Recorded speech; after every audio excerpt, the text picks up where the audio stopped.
Did he message you? Are you and him? I just did this.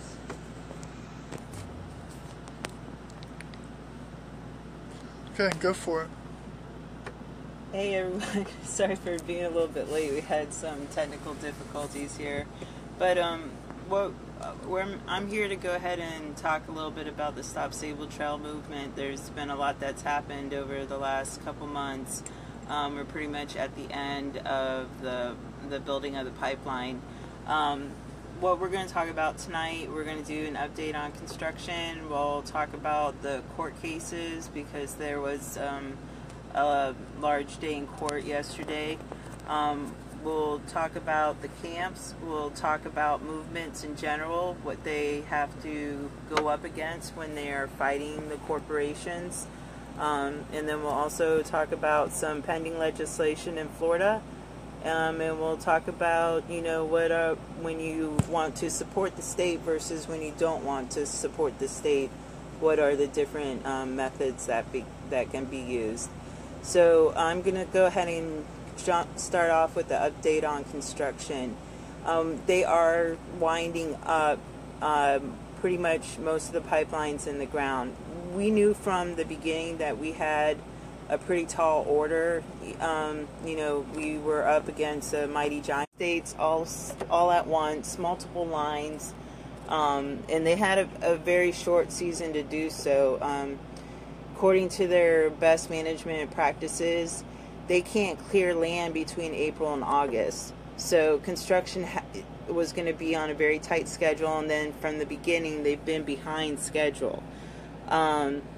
All along, the goal with the natural gas projects was to get those up and running and kicked off like when gas is in the $3 to $4 range. That's when you can make an economic case, a business case that natural gas is worth exploring investing. I wouldn't even go to say to invest in, period, just because of how dangerous it is. To me, it's asking, are a few lives worth, X amount of money, and life is invaluable to me, so I can't get on board with that. They're almost done. Not everything is laid. There are still some spots out there that they're working on. You can go to the latest, you can go to FERC, you can go look up the docket. It's CP 15-17, and it's FERC.gov. That's FERC.gov. You look up that docket number, look at the latest biweekly report, and you can go through mile spread by mile spread and see what stage is 100% completed, what stages they're still working on, and how far along they're in those stages.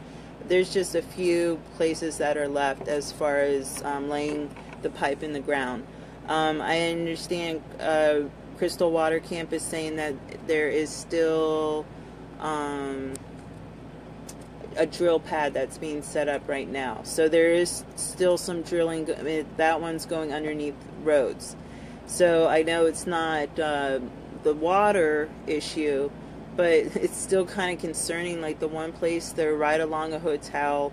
They're going underneath the parking lot and they're having sinkholes.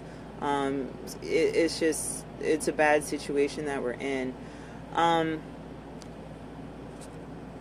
Let's see here. In our area, we have seen, like, I'm in the Central Florida area. I have to travel about an hour, hour and a half to be close to the pipeline. And there's a lot more wetlands in our area than there was up north, like in Live Oak, where the Sacred Water Camp was, and Waters Life Camp in Branford. Like, they were along the rivers, whereas we have wetlands. So right now we're going through a lot of wetlands being drained, but there is a lot of construction going on all around Orange County, Osceola, Seminole, everywhere there's construction going on. So the odds are stacked against us there as well. Let's see here. When we were out, the state of the sites I have seen were in pretty bad shape. There would be multiple incidences of the violations that I was aware of. a very few violations that I was aware of that I wouldn't spot when we were out along up and down the path. Let's see here. I'm going to move on to updating on court cases. So yesterday was March 13th. The 14 that were arrested, they went ahead and had their next hearing with their judge. And then we have Casey as well that had her hearing. So we have our second case closed that we're aware of. Now, Sewannee's clerk of courts isn't available online, so like I don't know the status of all those cases, but I think they're in pending status, and just they're not too far along. With Casey's case, it's now closed, so she can put that behind her. That situation did not. It was kind of what I anticipated was going to end up happening from the actions I saw. When you don't fight in the courts, if you plead right away, you give away your rights, and you don't fight, what they do is they try, they want you to take options because they really don't want to have you in jail, or they don't have a very good case or different things, but at the same time, they don't want you to question what they're doing either. So with the one situation, we are seeing where we did not have a jury trial. We didn't see a fight in the courtroom. So in these situations, when it comes down to what was our goal and what were we trying to accomplish, if we don't fight in the courtrooms and we don't take up their time, the company's time, and their resources and staff, then that's to me, it's always how many different ways can we attack. And in this situation, this is just one more chink in the armor, and it's going to be like millions of chinks that's going to take everything to crumble and give us the opportunity to create something new. So we didn't see a fight in the courtroom. So I always come back to what does it accomplish, and the reason why I come back to that is because of my experience with Occupy Orlando. Like a lot of the folks that got arrested and everything, they did put up a good fight and things like that, but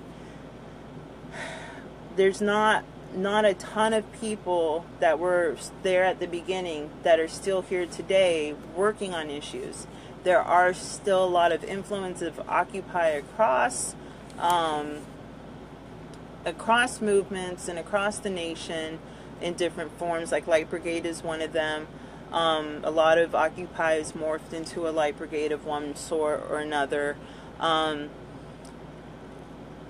Sorry, forgot where I was going with this. I just always come back to what are we trying to accomplish. I forgot what I was just saying.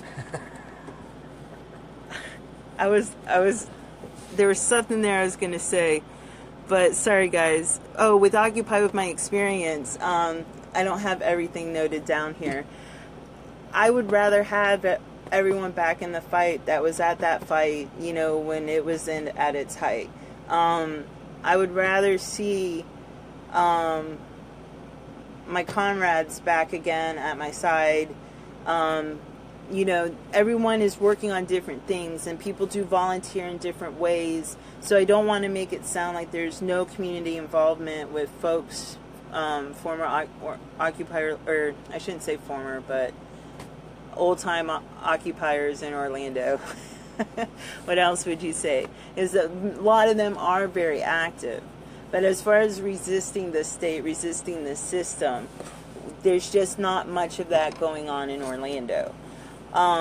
So we have seen that with all the cases, charges have either been dropped or reduced. So most of them, they were like originally felonies. Now they're in misdemeanor court. A lot of them are just reduced to one charge. Usually the smallest. Yeah, it is. It is the smallest charge. I think most of them is disorderly conduct. Now, in this situation, because of charges being dropped or reduced, this is where we get into what's happened with donations. And I've brought donations up from the beginning. If you saw me speak in Orlando at the Standing Rock event at City Hall, I spoke about donations. With Pulse, we saw a lot of, millions of dollars. We just looked it up. It was overall 30 million. Was that one fund or multiple funds? One fund, so 29.5 million. So one fund was 29.5 million. And then there's been an announcement tonight that the Department of Justice will also be granting money. I'm not upset about taxpayer money going to Pulse victims or anything like that. It's just there's always a concern about where money goes when it's raised. For example, when City of Orlando threw up that Pulse victim fund at the beginning, they presented it that it was going to the victims, but there was a lot of information written in there about gun safety legislation. So it wasn't a fund that was purely for the victims, for them to decide what they're going to do and not do without it. Later, they changed the description. So I don't know if they received pressure from the public or anything like that, because I really wasn't focused and paying attention at that time on those things. We were still fighting the TPP fight back then. Which is still around. It hasn't gone away. It's just morphing. But we don't have to worry about that tonight. So, in the bail situation, you have a couple situations, or possibilities of what may or may not have occurred. For example, you have the option, if you can put 10% down, you can go get a bail's bondsman. They'll put up the rest. And then when you're released, they'll receive their money. When you're released from bail, they'll receive the money back. You don't get any of that money back. So when we talk about a $2,000 bail or a $7,000 bail, then if we see bail's bondsman, then it would be $200 that covers that $2,000 bond or bail. It could be one or the other, right? Yeah. And then in the other situation, if it was $7,000, then we're talking 10% is $700. So we're really talking about hundreds of dollars, not thousands of dollars. Now, you get into situations where there could be collateral that's used, and you could probably speak a lot more about what it can be used as collateral. And some of you know Gnome, his longtime activist, been all around the country. Some of you don't. This is Gnome, but he was here at the beginning with Orlando Light Brigade, and he helped introduce Rich for his first event, was there with us. So he's been around since day one. He supports Light Brigade, and that's a lot of what we've bonded over and learned a lot from each other. That's the court cases. Yeah. A lot of them was the court cases. Yeah. We did fight, and you fought. The landlord and all that. Oh, yeah.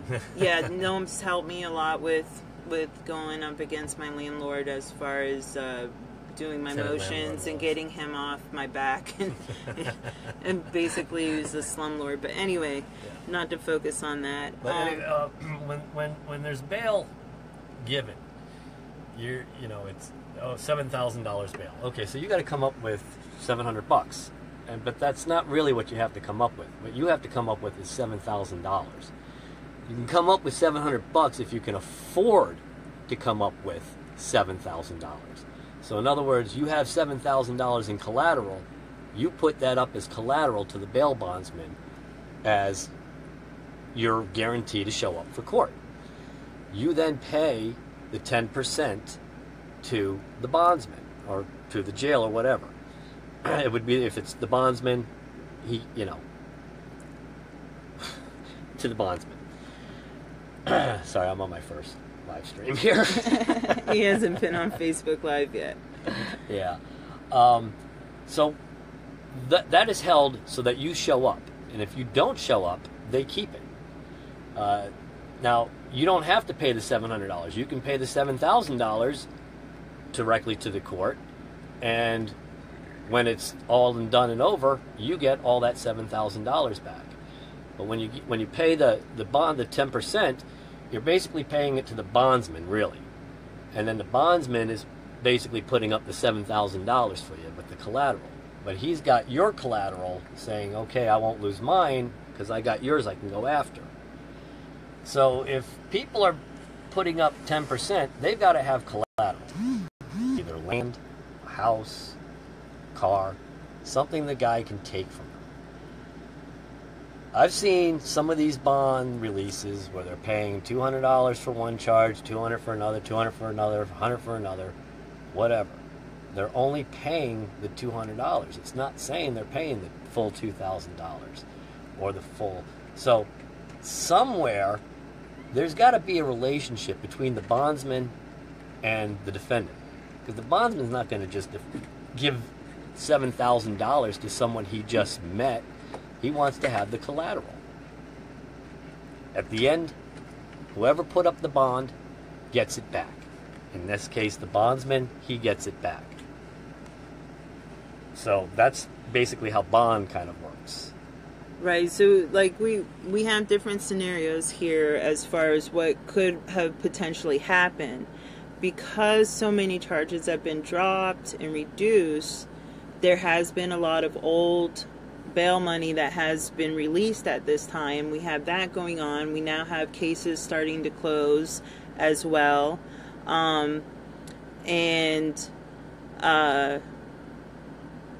We're in a situation where with the bail that we really don't know what's going to happen with those benefits. I mean, you know, the nonprofits are in a situation, if they raise money on someone's behalf, then that has to go back to that person. They're not allowed to keep it for themselves. So we really don't know what all is occurring, and this is just something that when we go in and we have movements, we need to have our eyes wide open. I mean, during Occupy, we just learned a lot from the whole situation. In Orlando, with Orlando, we had, in the end, we had Osmar versus City of Orlando, you know, where injunctions were put against OPD on our behalf. So if we were out chalking a sidewalk, we couldn't be harassed by a cop. You know, I enjoyed having that behind me when I was out with my kids, because they were in a situation where we had to deal with security at Florida Hospital threatening to call OPD for me chalking on the sidewalk, and it kind of freaked out my kid. So being able to go downtown and not have to deal with the cops, that helps us as a family participate in our civic duty in our community.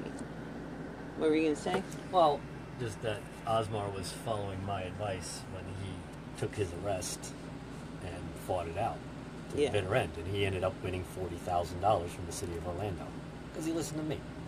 Well, that, and I mean, and there's and his lawyers, of course. Yeah, but his original arrest. Everybody, a lot of people in Occupy Orlando was pretty down on him, and they didn't want anything to do with him. And I was the one who was in there on Christmas and New Year's, you know, whatever, during the holidays, visiting him. You know, so he sat in jail, and he didn't get a lawyer till the day he was released. Yeah. When they dropped the charges, and then that lawyer took it and sued. Anyhow, there's just, we're seeing a lot of bail. I've been trying to follow the bails. Everybody's got a bail fund. Everybody's got a bail fund, a legal fund. Well, what do you need a legal fund if you're using public defenders? What do you need a legal fund if you're just going to plea out? You know, what are you gonna? You know, you don't really need all this bail. You can just, you know, there's other ways around it. There's other ways of fighting it. But paying ransom, which is what it is, it's ransom. You know, I'm not going to pay ransom. If you're going to kidnap me, you're gonna feed me, you're gonna clothe me, you're gonna, you know, bring me to the doctor when I'm sick. But I'm not gonna give you bail. Just another scheme on it. And we've seen too many bail funds set up by different organizations and different people. And it's just kind of, you know, I want to know who's getting the money back, because there is money coming back.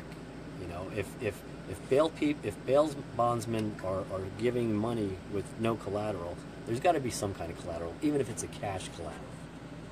You know, like we've got this cash over here from the bail fund. You know, we'll use that as the collateral. Okay, then they put up their bond, they get it back. They don't have to pay the bond. Where does it go? I'm just saying, this is a lot of what is wrong with the activist community, is that you're going to see a lot of these bail scams.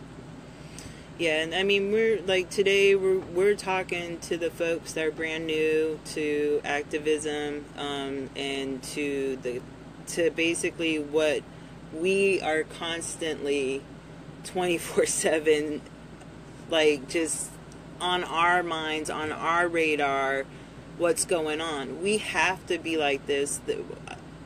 We live in the state of Florida. We're politically on the national map. We're a powerful state, and yet we have so many disenfranchised citizens.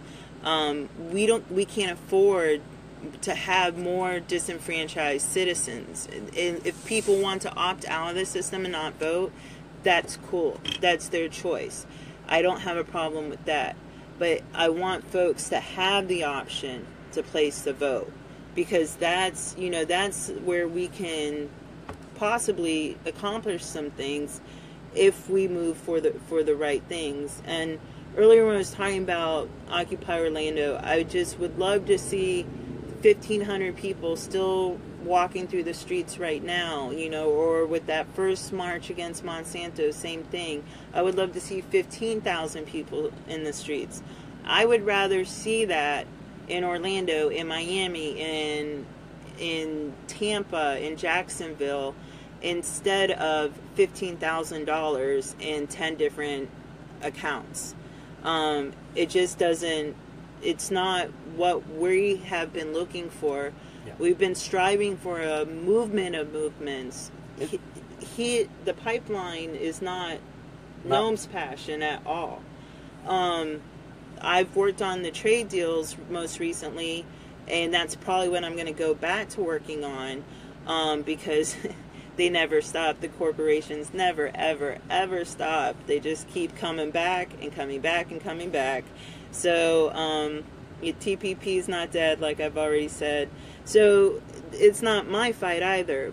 But we have learned that we're stronger together when we work side by side, and we can along see with where each our other. experience fits into this. Because I didn't realize that, you know, climate activism could be those that tip off a worldwide revolution. But you guys have to fight it in court. You can't just march in the streets. I mean, it's cool and all that, but they don't care if you're marching in the streets. You have the right to march in the streets. It's when the violence starts that you see changes getting done, like in Ferguson when they started to riot. Then they made real changes. But they don't care if we march in the street, you know. And if we get arrested, you know, all we're doing is peeing them off unless we fight them, because then they're playing our game. They're arresting us thinking that we're going to be playing their game, but we need to. You get arrested, you need to, like, you got to be playing our game. Like the 39 that took the arrest in Orlando, all agreed to bring it to court trials before they took the arrest. And on the first arrest, they had their first trial, they found her guilty, and then everybody else folded. Everybody just started to fall in line, except for one person who followed my advice and won his case after a year. But anyway, I'm not seeing any fighting going on here. I'm seeing people basically plea out, take diversions or whatever, promise not to show up at the pipeline protest. They don't care. Don't show up. We'll let you go. And they know you're not going to risk going to jail for a year. So you're not going to even, you're going to be like, okay, yeah, I'll do it. Yeah, I just got arrested for fun, just to get my face in the paper and my name in the activist community. And I find the best activists are the ones you don't know about. But anyway, it's silly. It's, I guess, this Facebook mentality you were speaking about, the social media mentality of everybody wants to be famous or whatever. Yeah. Well, I call it Facebook hero, but I mean, Yeah. there's a very small population on Facebook already.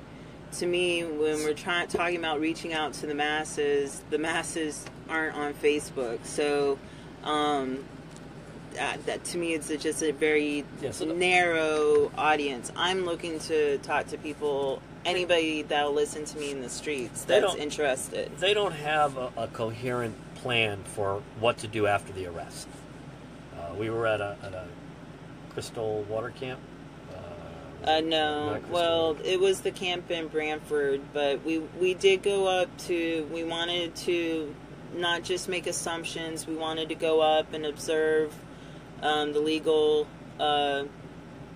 discussion, that was going to occur. Right. There was no one there to talk about, what to anticipate what's with going to an happen arrest. in jail, what's going to happen once you get arrested, what's going to happen in jail, how to, everything that goes on, 1, 2, 3, what your options are, what you can do.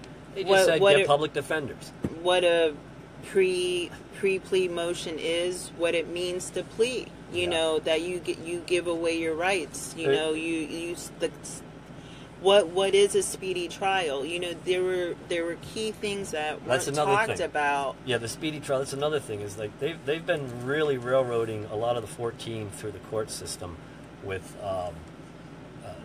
delays.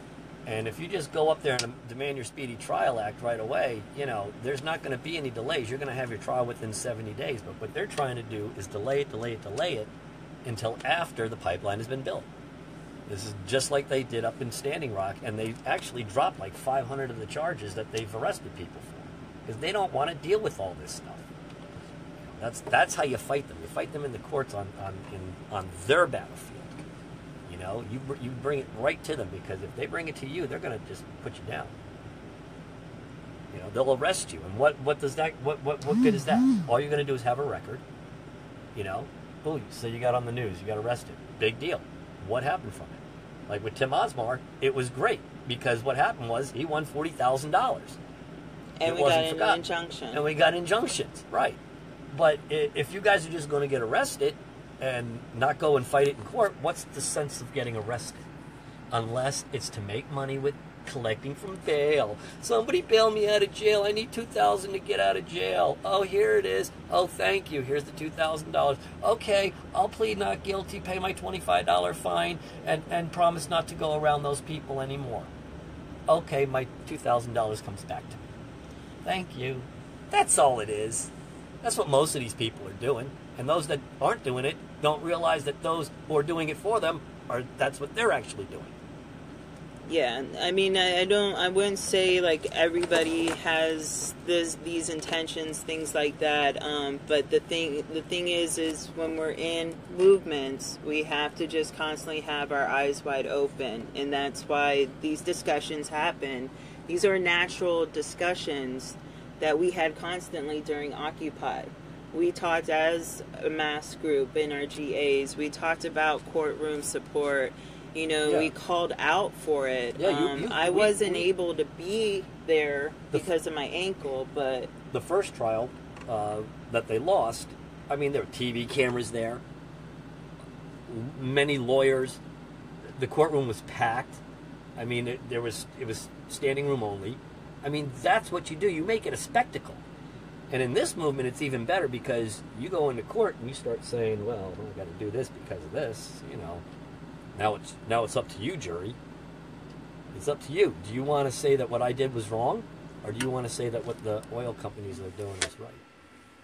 So you put it on them. It's a lot more intricate than that. But anyway, we wanted to discuss those possible legal funds and bail scams and things like this. They're really not necessary. Well, and again, I come back to what does it accomplish. Right. So the folks that are organizing these actions and offering the legal advice, when you look into the history, I'm seeing pretrial diversions for misdemeanors. I'm seeing, situations where felony people, cases that never get indicted. People that are not allowed to really continue to work on the movement for the next year. Right. Typically, You get arrested, you're basically taken out. You're agreeing to never show up again while you're on bail, or while or maybe that's part of your sentence. That's futile. I mean, it makes no sense, right? What are you accomplishing? You're taking yourself out of the movement. so that's why I've tried to reach out and in the groups and everything, and to folks, to talk about this stuff. It's pretty important. I mean, to me, it's no, I haven't been through this situation. I never found myself in a situation where I felt it was a worthy enough interaction to take it to that level. I never really had to deal with them saying, turn around, we need to put cuffs on you. I don't know, whatever, things worked out. But I always did my research. I was aware of what codes were going, what I would be dealing with when it comes to the court cases. What are the statutes? You go look this stuff up before you even go. Know what go you're about do. to be arrested for. Yeah, you have to go look this stuff up.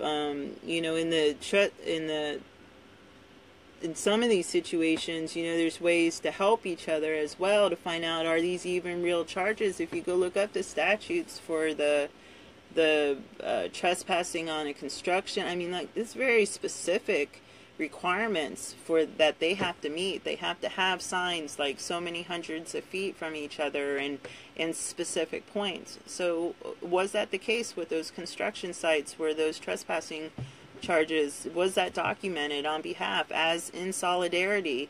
Where have been the calls for the courtroom support and things like that? It's just it's something I've never witnessed before. Yeah, I don't understand it.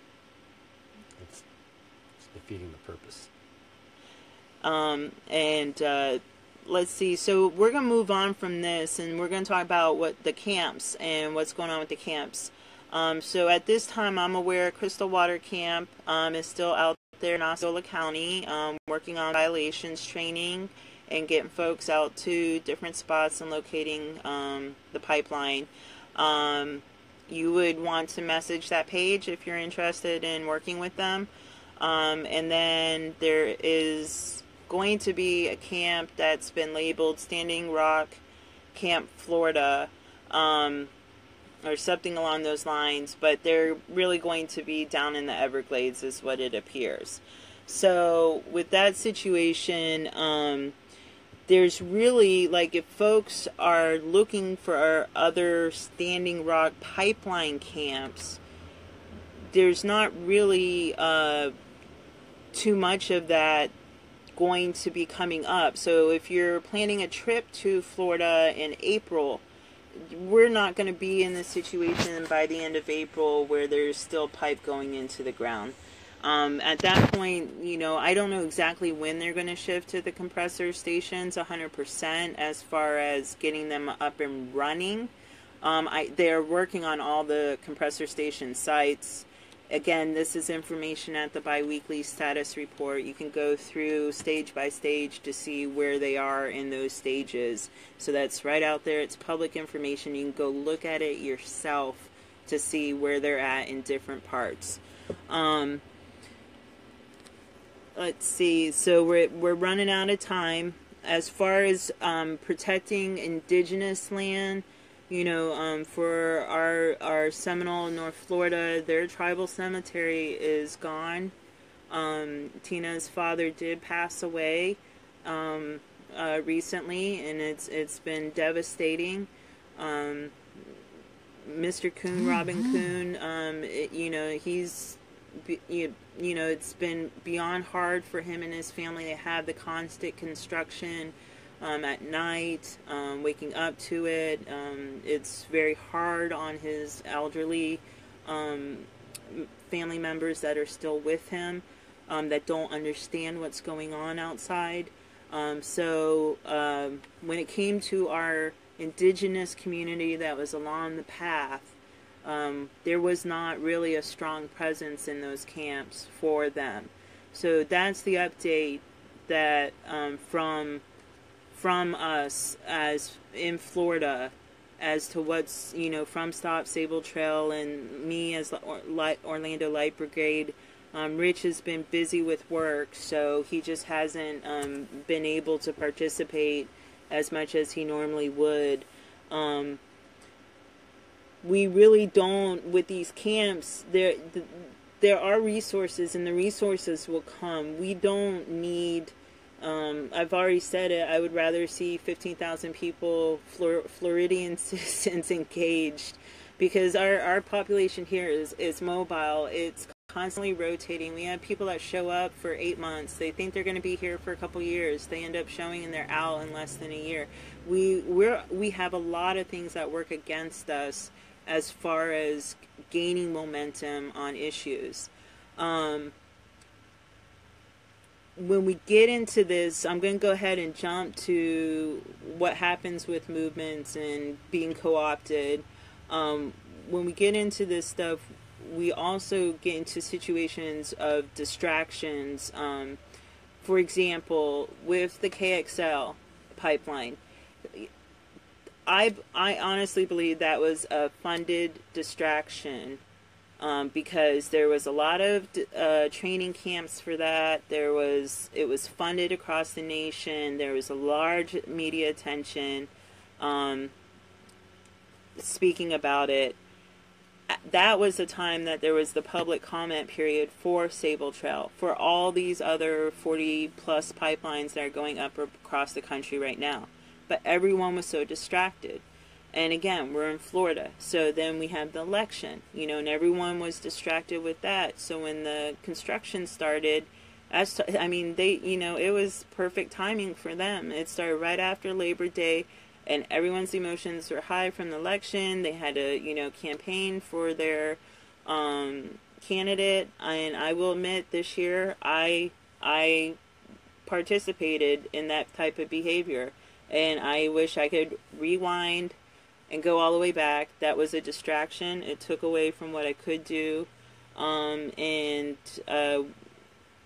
We definitely didn't even begin to have a chance to win this fight from the beginning, especially when we're entertaining these types of distractions.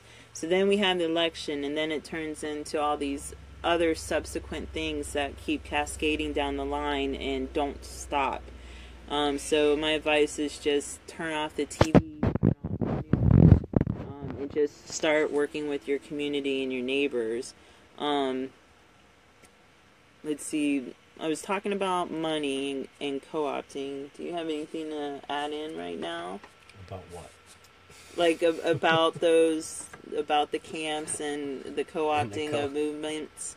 And all the donations for all this stuff, in particular. I mean, I saw 3 GoFundMes trying to collect over $200,000 to set up prayer camps.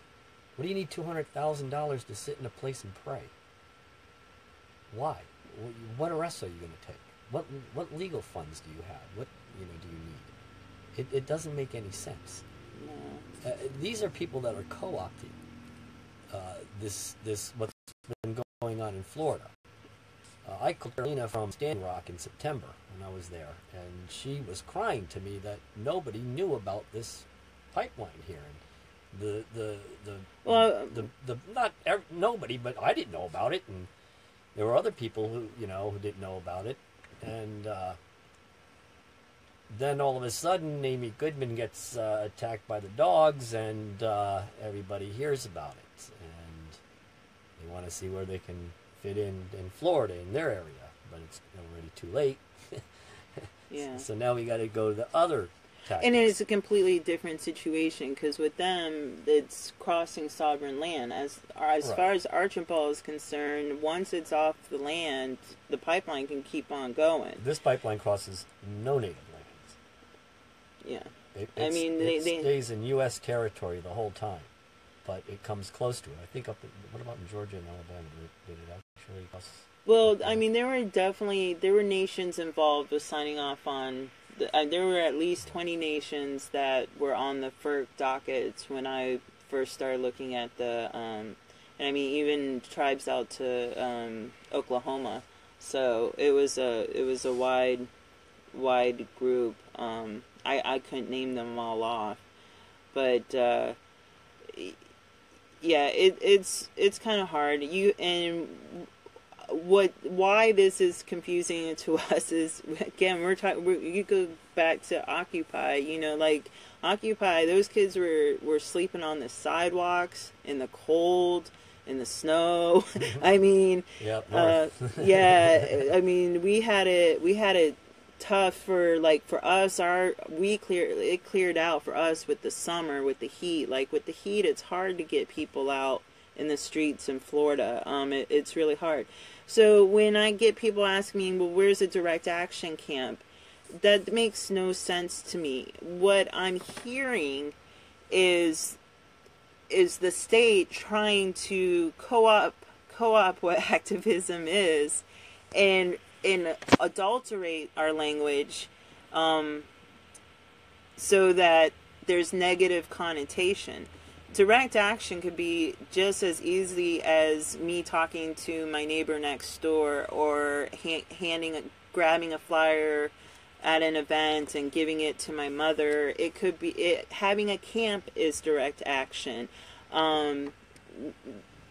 Getting together to go out to hold signs, that's direct action. This continual question of where's a direct action camp, they're already framing it that they want something that's going to be along the lines of civil disobedience. And so that should be the question they're asking. Where is the civil disobedience? Right, exactly. That's the term. It's not direct action. Civil disobedience is one form of direct action, but it is not civil disobedience. So the reason why this is important for any activist community in the water protector community is you don't need to participate in your own terrorism.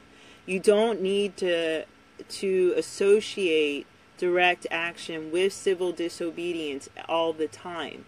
That's the government trying to come in with a psyop here and flip this thing around. We go from fighting over, or we want to be protectors, we're not protesters. Okay, well then why do you keep seeking a direct action camp? Like why does this keep coming up and we entertain it? So we're allowing ourselves we're setting up the theater stage basically to be terrorized. Yeah. And let the state terrorize us. That's what we're anticipating when we go out. That's what we're manifesting. That's not the goal of stopping the pipeline. We don't need the public terrorized. It's just not the goal. Yeah, that's for me with messaging. I don't know if you have anything else to say about that. Just co-opting it with messaging. And it's basically, yeah, you said pretty much covered it. Yeah, the legislatures, if they want to help champion our issue, then they need to be at their fellow peers' side in their ear, championing our issue. So, with Tim Canova, I do appreciate that he was able to get around on some media outlets that we aren't able to get on, or however you want to put it. I appreciate that he can help get the message out, but he should be in the ears of his peers. He is not the spearhead of our movement. Bernie folks, I love you guys. When I see your bumper stickers on your cars in the parking lot, I'm walking through that place wondering who's the Bernie person that I would have something to talk to with. So, I have some kinship with you guys. But our revolution, again, that's government, NGOs coming in and trying to co-opt the activist movement's language. Right. So now a revolution is now a political revolution and not a real revolution. Because that's what the country really needs, but political sounds more... Yeah, yeah. Keep everybody off the real meaning of it. And then you have the 501c3s themselves that want to come in and they want to try to control things as well, which is just, in the end, when it comes to the rest, the 501c3s won't be there. So that's usually, they're just not in it. I respect a lot of the folks that I've worked with that I know their hearts are in the right place, and they definitely work very hard at what they do, and it's important to them. But I have reached a point, like for Light Brigade, like we were in the past taking money and doing actions on behalf of a group, but then I went through my own cognitive dissonance of realizing, oh, I'm being used as a Democratic front. Oh, okay. Well, the last time the option came up, we opted to no longer participate in that, and it came up during the election. It would have been a woman's issue. I definitely support women, obviously, but I'm not going to be a part of the show. We had to make that decision with Light Brigade from day one. For us, day one was the day of the Boston bombing, and again, that's another reason why I want to talk about why Gnome's here is he was in Tampa that morning with their Light Brigade event, and then that evening we went out and did our first Light Brigade event with Tampa's and their boards. So that was like a pretty active day here in Florida, and I had people ask me, about canceling our event and things like that, and it's kind of like, well, it's not ever going to stop, unfortunately, so we got to keep on moving. And that was when we had been attacking tax day and bringing up the whole point of the fact that the majority of these corporations back then, the list was GE, who else? AT&T, I think. Yeah, GE would have been the biggest one. But we were talking about, we were able to have discussions about the fact that they weren't paying any taxes, and then it turns into what day? Freedom Day. That's another thing. The Freedom Day. I think that was the first time I ever heard it referred to as Freedom Day. Maybe the year before that or something. But that's another co-op mental, get you off the. Don't worry that we're stealing your money. It's you're getting freedom for it, and you're really not. But that's another story. Freedom Day, and that was also the bombing. And you want to talk conspiracies? The bombing was supposed to happen July 4th. Why did it happen on that day? Well, that morning, while we were doing our Light Brigade in Tampa, one of the cars going by looked up and didn't look down and flipped over, and there was a huge pile up underneath us. A few friends looked at me and said, "Should we go?" And I go, "No, we didn't do anything." It was almost sunrise anyway. As soon as sunrise came, we left. They never talked to us. They said they did, but they never did. And by noon, by the end of the morning, we were number one on the news. And by noon, number one on the news. And CNN and MSNBC was contacting myself and others. And then, boom, an hour and a half later, it was forgotten. The bomb goes off, and it was forgotten. So, yeah, I kind of sometimes wonder about that. Why did they push it that day? Maybe to take off what's going on, what we did that morning, because it was going to be big. They never had coverage like that. Yeah, I mean, it's not thinking that you're actually that big of anything of importance. It's just realizing, like, there's things they don't want you to know about. And like, for example, like with us, we were one of 2 light brigades that was talking about TPP for, what, 5 years? Yeah. I mean, and then in the Southeast, and we were the one that was going out weekly. So they don't really want us. I mean, just like everything else that, when you see the stuff that does resonate with your heart on the Democratic side, the cover-ups and all that, the things that they don't want talked about, the mass media doesn't talk about, so they just can't, they can't afford that attention, and I think of us as being nothing, insignificant, but I also know that Buddy Dyer, when he sees me in the grocery store, turns red, turns around, and walks the other way. Everyone else says hi, shakes their hand, waving and smiling, sees me, books it. I mean, it's just time after time after time. Obama's campaign followed me at one point on Twitter during Occupy. So there's just different things where you already know that the government is aware of who you are.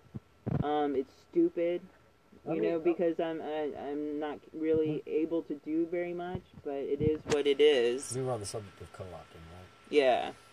And some of these 501c3s are coming in. A 501c3 is just can't have a profit, and they all have a mission, and they do their thing, but they're really not into ending it, because if they end it, their 501c3 disappears. that's it. It's over. We don't need you anymore. So I think a lot of these places are just maybe Democratic fronts or conservative fronts for basically just prolonging the agony and creating a movement that doesn't go anywhere. Yeah. You know what I mean? Rather than a movement that does go places, because I've seen it from coast to coast. It's been all over from coast to coast. Still see it today. So I don't really have much faith in 501c3s. I used to be a vice president. I am an unmastiff of a 501c3, the International Artists Guild out of Atlanta from 20 years ago. And I know what a 501c3 is all about, so you're not fooling me. Okay? I know exactly how to manipulate one of those. They should all be outlawed, personally, I think. Yeah, I see 501c3s, as dark money. And that's why, grassroots doesn't start with $10,000 grant. No. Grassroots starts with a couple of people coming together and saying, how are we going to fight this? Let's do this. Let's get some more people, and then more people come, and more people come, and they just do it on their own. That's all. That's grassroots. And it's solidarity. It's a movement of movements. Always being there for each other. Especially in the court cases. They're the most important. I mean, look, kids. I've been arrested probably 12.5 times. I've spent over 12.5 months of my life in jail. I mean, it's just par for the course.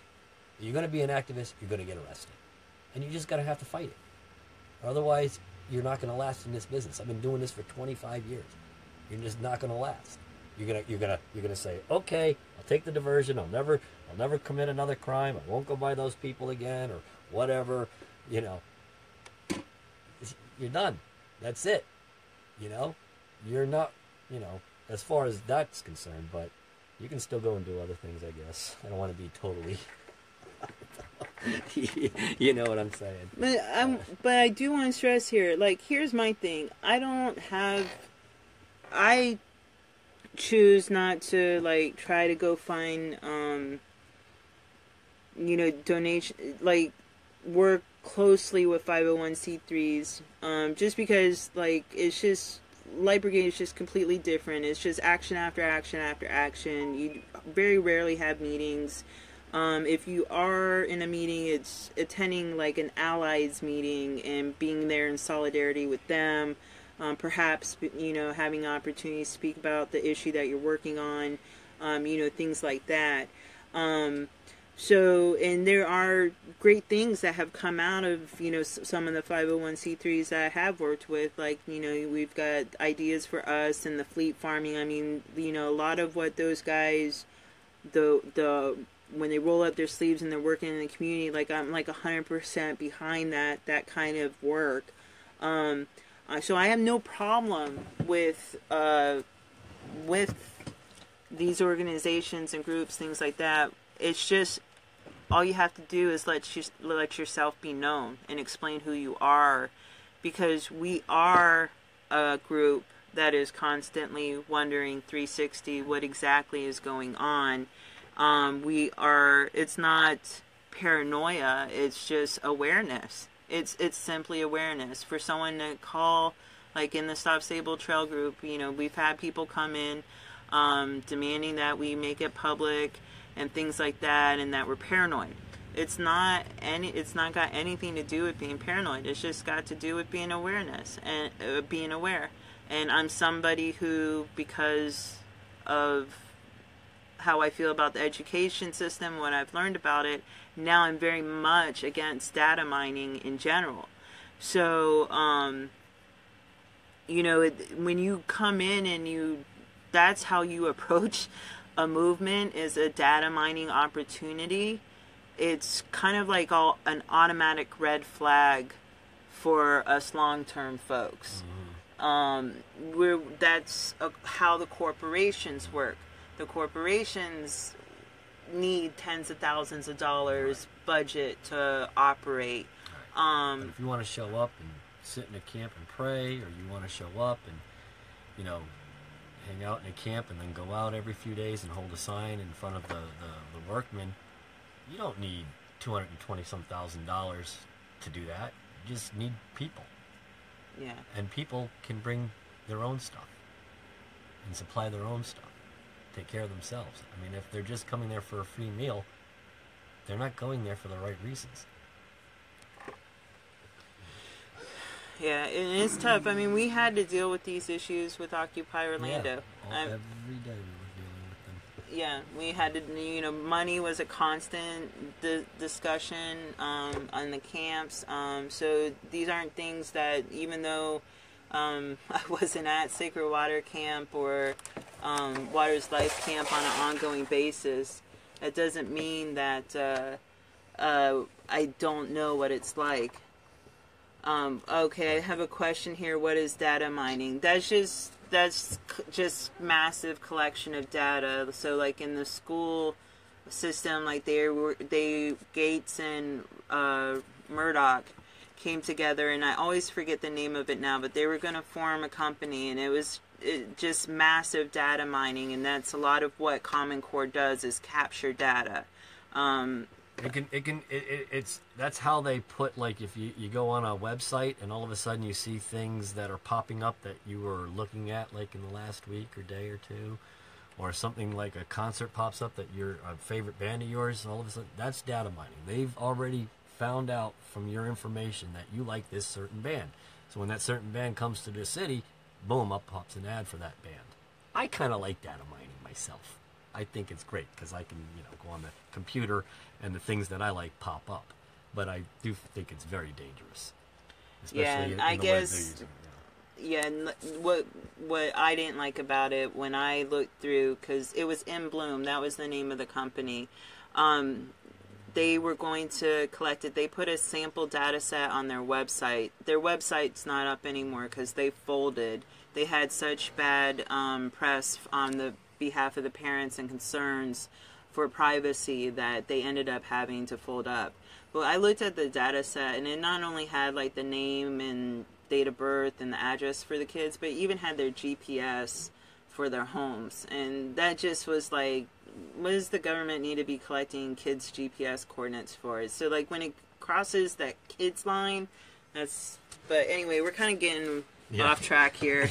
I want to talk real quick. There's pending legislation in Florida with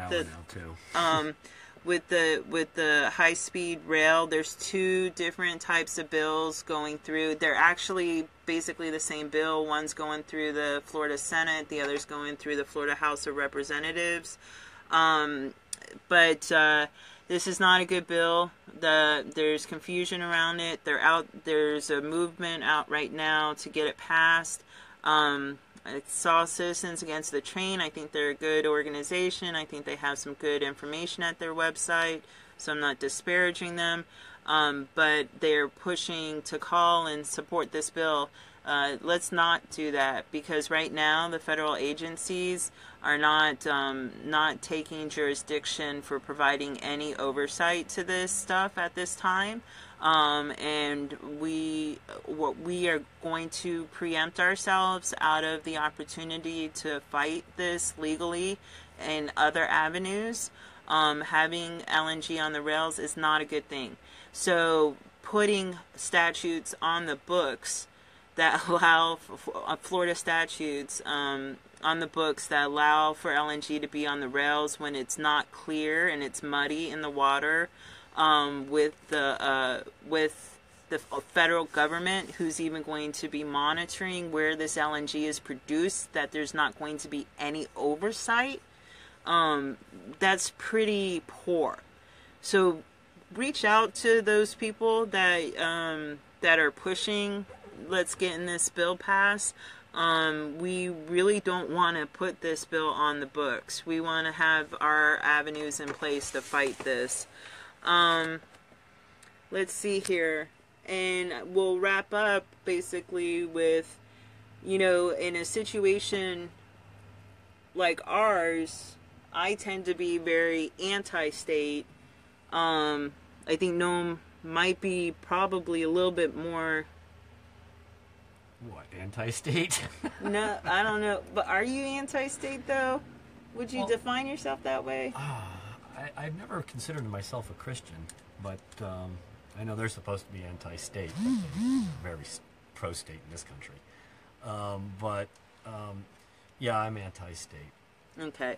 So the reason why these conversations happen in our circles and between us and things like that, it's not a question of gossiping and things like that. It's a question of what is our exact grievance with the government if we ourselves are participating in the same kind of behavior that we say we are currently fighting.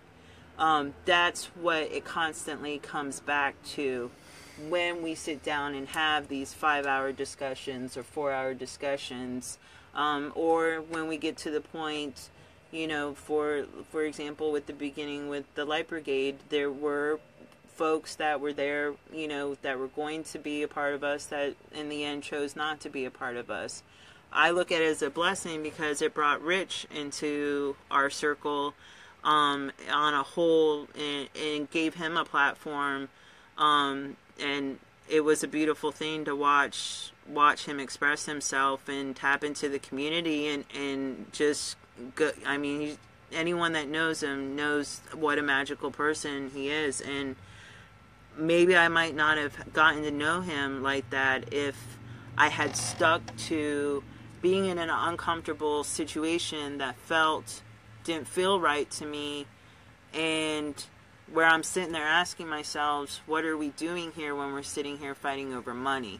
What messages are we out there that are anti-corporate when it's money that's coming between us? So everything is about money also. Remember that, folks. They're not going to stop building the pipeline because they've got $4 billion already invested in it, and they're not going to give that up. The United States government is on their side. They're not going to give it up. Up in Standing Rock, it was like, well, why haven't the Democrats done anything? Because they're not going to. America is an oil company with an army. That's what George Carlin said. It's true. And so what, you can stop it, but you got to do it in court, and everybody's afraid to risk a year in jail. Nobody wants to be arrested. So you're not going to stop it any other way. You can do these things like you're talking about with the violations, put a thorn in them, do this. Hey, maybe you can find someone who can sue them and stop it at the train place, but I really doubt it. They have $4 billion invested. They're not going to stop it. They're not. They're just going to laugh at you, and they don't care. If you noticed up at Standing Rock, what happened when the veterans showed up? Oh, well, you guys are okay, you can stay, blah, blah, blah. And then as soon as they disappeared and Trump became president, out. But if the vets had showed up again, there might have been a like, okay, it's all right, you guys can stay. This is 25 years of experience. I've seen it every time.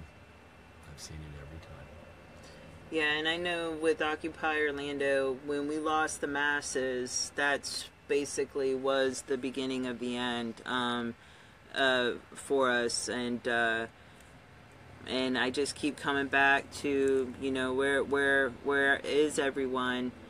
Some folks are still working that were working beforehand, you know, on these issues and that. But a lot of the kids that were arrested, not very many of them, you know, there's just a couple that are still working on things. And I just want to make a special shout out to Nick Rye as well. We talked about Osmar, but we should talk about our female...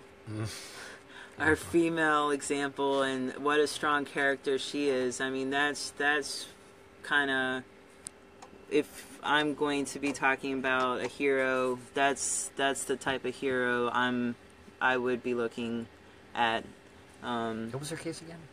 Well, she had several. I mean, she feeding the she won homeless. The one that she had won, was that for not standing in this free speech box or something? Was that downtown? Yeah, like in front of the courthouse. No, yeah, they were. Well, I think they were asked to leave. I don't remember. It was a trespassing. It was a trespassing that she had, just like I had. Okay.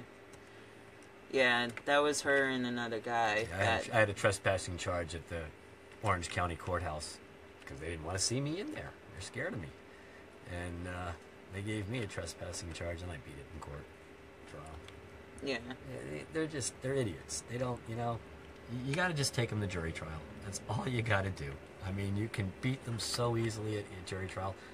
Folks, only 3% of all inmates locked up at this moment were found guilty at jury trial.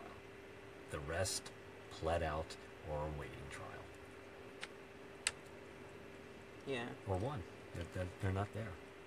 I mean, there's ways, you know, there's so many strategies that were never moved. Or never used, excuse me. But don't get arrested if you're not going to bring it to the courtroom and fight it. It's just a waste of time. You're pissing off them big time. You're pissing off the guy who has to arrest you, the court people that have to deal with you until you finally get the case dropped. You know, unless you're going to bring it to a jury trial. You know, if you're just going to plea out, you're just going to pee everyone off. Yeah, and if you want to sue the company, like go that route, I'm going to tell you right now, it's going to take years, and they're going to just settle for peanuts in the end. And even that settlement's going to take a long time to even show up. So that itself is not a strategy. Now, if you get someone in jail that has the community support behind them, or you have a huge group of folks that has the community behind them, that goes to the jail, does the motions, you know, is putting themselves on the docket in the judge's face constantly, fighting for their liberty.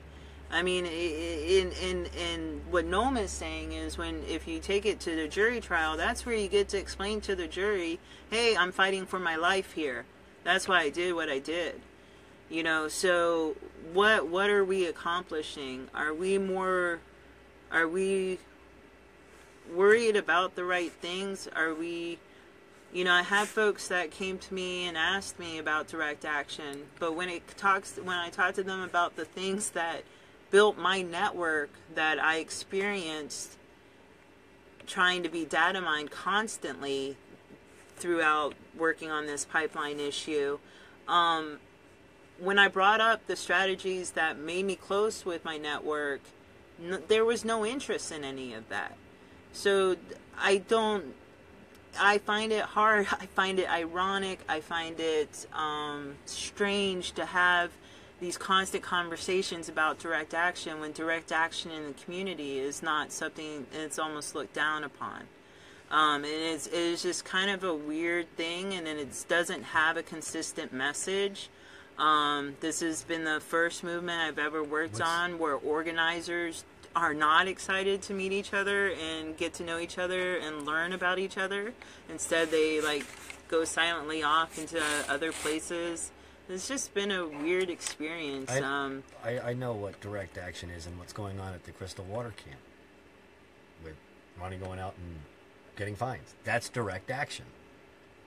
That's direct action. So yeah, like I mean, we get that question: is it indigenous led? What are your amenities? I mean, like it's a hotel. Are you kidding me? Yeah, I mean, they have chiropractors and massage people there. They want to make it look like Standing Rock. Well, these people showed up at Standing Rock. You don't need $220,000 to get those people who are up there down here. I mean, that's just that's just stupid. And I don't even understand why that's the focus when we are a state with like the third most populous state or third or fourth. Yeah, third or fourth. I mean, it just doesn't even make sense. We just need to tap into our populations, our snowbirds. We have the population here to create our own movement, and that was the goal all along. I had. Because of Standing Rock, Sabal Trail got attention. I'm not going to pretend it's like... Most of these people set up, I noticed, their little Sabal Trail things basically, late September, mid to late September, October, November, December, the water protectors and all that stuff. I mean, it's all out of Standing Rock. Yeah. Sorry. Oh no. I mean, so it was kind of a good thing, but then we had folks walking into a grassroots movement, right, expecting whatever they've received in the past, as far as either maybe they worked for the Democratic Party or an election campaign or a 501c3, and you walk in the door and your desk is given to you and your computer is given to you and your little outline of what you're going to say or what your tasks are given to you. That's not how grassroots works. It's a crowdsourcing. It's an open sourcing thing. It's communication mostly. Yeah. So if you're going to venture into these circles, this is the expectation in these circles, and a lot of them came in giving orders. Right. And like you and I, we went up to the camp and listened to them, and we didn't give them orders. We listened because that's how they wanted to do it. And just because they want to do it their way doesn't mean you got to force you can go do your thing. Just don't bother grassroots. You're not going to get the mailing lists. You can forget about it. Yeah, I mean, it just doesn't work. You're trying to tap into something different than what we're trying to tap in, right. And it's fine if that's what you want to focus on. But I'm not concerned about getting donations. I'm not concerned about my name getting out anywhere. I want to be in the low income communities because those are like it's FPL is the biggest company in Florida right now. That's who we can go after en masse and take down. There are banks that are struggling to keep a foothold in Florida right now. We should go after those banks with the divestment things one by one. But these are strategies I've talked to multiple groups about. And instead, we're funneling into a unproductive quagmire. Yeah, quagmire. Yeah. It's just been a mess, and you're gonna have people, been a waste and you're of gonna time. have people listening to 501s whose really only purpose is just their survival, and they're gonna get arrested or maybe even killed. Yeah. So, you guys got to think about what you're saying and doing, and why you're doing it, why you're here. What do you represent? Right. When these opportunities come up for a great moment on the camera, are these the right opportunities that you should really be participating in? I mean, if you're not asking yourself that as an activist, and you don't have the moral compass, Yeah, and you've got some studying to do. And I'd like to know, when did the Leonard Peltier freedom movement, you know, how that's part of a pipeline movement. It's just, I don't know. They seem like they should be two separate movements. That's all. Yeah. That's all I'm saying. Yeah. And it's a shame, you know, we get in a situation where it's watching Water is Life hashtag being marketed, basically, across the nation. Well, you know, if you come in activist circles, that looks like a perfect government front for having camp in every pipeline protest across the country. So it doesn't really make sense. Or even if it's not a government, it could be the corporations themselves. You know, so there's just a lot of things that have been strange about this whole movement. And as far as stopping the pipeline, yeah. As far as stopping the pipeline, I mean, we're up against the end here, and we it's just a shame it couldn't have happened sooner. You know, unfortunately, it's a shame that it takes violence. Hey, there's 45 other pipelines being built across the country. You guys can go and find one going under a lake and do your water protector thing. You know, maybe stop it. You know, but this pipeline is, I've seen it. It's just about in the ground. Yeah. Yeah, they're digging it up all over the place here. They're very. Well, that's a lot of our update, and that, I mean, there's a lot of things that We didn't touch on. that we didn't talk about, yeah, and things like that. I mean, we have some long, deep discussions in our circles, and these are things we take seriously. You know, I've learning what I've learned on TPP. I no longer enjoy consuming. I go out, I catch myself looking at T-shirts, things like that. I check the label. I see it's made in Vietnam, and then I'm wondering, did a child make this? Did slave labor make this? You know, there's just a lot of self-reflection we need to do on how we're contributing to what we're fighting. And it comes all the way from the GoFundMes to our personal consumption.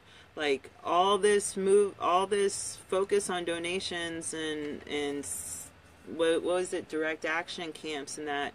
Yet the economic boycott, bail funds and legal funds, defense funds. The economic boycott message never got out there. Now, isn't that funny? I just that's interesting to me. I'll tell you a way to save on those legal funds. Why don't you unhire or hire the National Lawyers Guild? They'll do it for free. You don't need a legal fund. They'll do it for free. They're, you know, I've seen the Pink Hats probably at a couple of your actions in Orlando. I'm sure they've been around. I mean, I don't like them because they're lawyers, but they'll help you. They're eco-friendly people. They'll try to help you at least. They won't really help you because they're lawyers, but they will at least try to. You don't need money. I mean, if you're going to play this game, you don't need money to play the game. You know? I just need to say, forget the lawyers. I'll stand as myself and tell it to the jury yourself. And that's kind of always been my message about researching back to the sources, you know, learning about this stuff, taking it upon yourself, not relying on voting in the right person, because that's not going to happen. You know, we have to start inserting ourselves, and like with the strategy, Gnome talks about his strategy, that's inserting ourselves into the balance of powers and being the final check of the entire system, and pleading to the jury, explaining to them that that's what they're going to be doing. Yeah. When I was in Taiwan 30 years ago, I looked out the window and I saw all these motorcycles on the street. There's like 9 motorcycles for every car. Nobody was wearing a helmet. And my father told me, who I was there visiting, said, they have helmet laws here in Taiwan. I says, well, why is everyone not wearing it? They don't wear it. And, you know, then what happens? Well, nothing. They can't enforce the law if nobody's paying attention to it. You know, whatever your cause is, whatever it is, all you got to do is do it in masses, and they'll stop arresting you for it. Anything. Like stopping a train with a gasoline bomb, oil bomb train, or a gas bomb train. You know, doesn't matter what you're doing. It'll work. Yeah, you need numbers. Numbers is what you need, not money. Numbers. I mean, unless that money is going into advertising. I mean, if I was asking for $220,000 and somebody gave me $220,000, like these 3 GoFundMe's I've seen, what would I do? I'd put it into advertising, newspaper, radio. That's a lot of money. That's a lot of advertising, and that's how you make people aware. You don't go out and spend it on pizzas and cooking utensils and and things like that. That's ridiculous. You know, you can bring your own food. Whatever.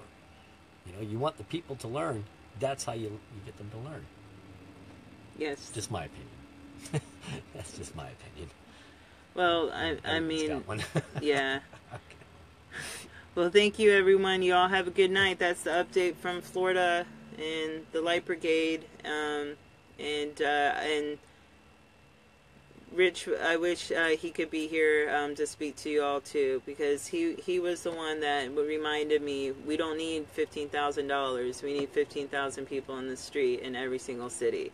So that's what we've always striven for, and we're gonna, when he's back, we'll be back. But for now, we're going dark because we need a break. Things are too weird. You have a good one.